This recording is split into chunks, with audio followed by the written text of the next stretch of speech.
जोहार जय आदिवासी। कल शाम को टीवी से जो फोटो और तस्वीर वायरल हो रही है भारतीय आदिवासी पार्टी को लेकर, और उसमें हमारे दो एमएलए कमलेश्वर लोडिया और थावरचंद दरियावाद से हैं और एक सैलाना से हैं। वो लोकसभा चुनाव के समय हमने महाराष्ट्र प्रवास पर भेजे थे, तो हो सकता है उस समय राजस्थान के कोई साथी उनसे मिले और वो उनको लेकर बिल प्रदेश के मुद्दे को लेकर उनसे एकनाथ शिंदे जी से मिले थे। और इस चीज़ को अब प्रसारित करना, आपका लोकसभा चुनाव के समय मिलना और अब प्रसारित करना टीवी पर, तो कहीं न कहीं ये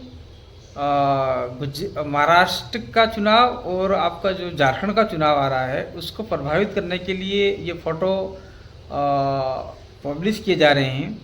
और दूसरी बात ये कि राजस्थान का उपचुनाव आ रहा है 6 विधानसभा सीटों पर और पंचायती राज चुनावों का, तो उसको लेकर ये कहीं न कहीं फ़ोटो वायरल किए जा रहे हैं, जिसका हम लोग खंडन करते हैं सीधे से। आने वाले समय में हम लोग प्रदेश निर्माण के लिए काम कर रहे हैं। उसके अंदर महाराष्ट्र आता है, राजस्थान आता है, गुजरात आता है, मध्य प्रदेश आता है।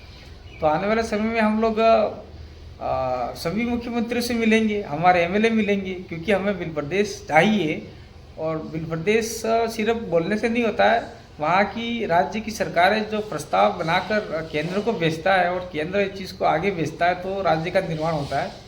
तो हम चाहते हैं कि सभी राज्यों के 4 राज्यों के मुख्यमंत्री अपने कैबिनेट स्तर पर इसको प्रस्ताव में लेवें और आगे भेजें। इसी पर्पस को लेकर ये महाराष्ट्र के मुख्यमंत्री से मिले होंगे और आने वाले समय में मध्य प्रदेश के मुख्यमंत्री से मिलेंगे, राजस्थान के मुख्यमंत्री से मिलेंगे और गुजरात के मुख्यमंत्री से मिलेंगे, और फिर हम लोग प्रधानमंत्री से मिलेंगे, राष्ट्रपति से मिलेंगे। तो क्या हम लोग, हमारे एमएलएज हैं, हमारे विधायक हैं और प्रधानमंत्री से मिलेंगे, उसमें हमारे सांसद भी रहेंगे, तो क्या हम पार्टी ज्वाइन कर लेंगे? एक शिष्टाचार बैठक है और इस बैठक को एक राजनीतिक रूप दिया जा रहा है, उसका हम लोग सिरे से खंडन करते हैं, खारिज करते हैं। और हर कोई किसी भी राजनेता से मिल सकता है। मिलने का मतलब ये नहीं होता है कि उसने पार्टी ज्वाइन करने के लिए मिल रहा है। राहुल गांधी जी हैं, वो देश के प्रधानमंत्री नरेंद्र मोदी से मिल सकते हैं, दूसरे राज्य के मुख्यमंत्री दूसरे राज्य के मुख्यमंत्री से मिल सकते हैं।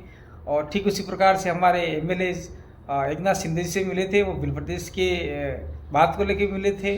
और कुछ कायदे कानून हैं जो महाराष्ट्र में अलग प्रकार से लागू हैं, जहाँ पर आपके 2-4 जिलों में 100% रिजर्वेशन दिया गया, उसको लेकर मिले थे।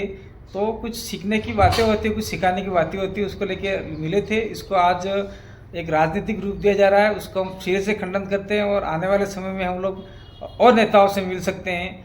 तो क्या ये जो टीवी मीडिया है, इलेक्ट्रॉनिक मीडिया है, प्रिंट मीडिया है और अखबार है, जो इस प्रकार की हवा दे रहे हैं, उस हवा को हम लोग सिरे से खंडन करते हैं और हमारी जनता को से कहना चाहते हैं कि आप लोग अपना काम करते रहें और इस प्रकार की खबरों का कभी भी अपने दिमाग में मत लावे। ये खबरें झूठी होती है, अपनी टीआरपी बढ़ाने के लिए, अपने अखबार को ज़्यादा चलाने के लिए ये झूठी खबरें फैलाते हैं। जब आपकी सकारात्मक कोई भी खबरें होती है, उस खबर को वो चलाते ही नहीं है और नेगेटिव खबर को खुला चलाते हैं। इसका मतलब ये आप समझ लो कि अखबार अपने साथ में नहीं है, मीडिया अपने साथ में नहीं है, कोई अपने साथ में नहीं है। अगर साथ होते तो अपने जब 9 अगस्त को बड़ी रैलियाँ होती है, मानगढ़ पे बड़ी रैली हुई थी, उसमें अखबार में कुछ आया नहीं, टीवी में कुछ आया नहीं, लाखों लोगों की संख्या में हमारे जब 2 एमएलए खाली नाम मात्र के लिए बिल प्रदेश के लिए मिले, तो आज देखो हो हंगामा हो गया पूरे राजस्थान में, पूरे देश के मीडिया में उसको जानबूझकर ला दिया गया। ठीक है, भारत आदिवासी पार्टी को अन्य राज्यों में नहीं जानते होंगे।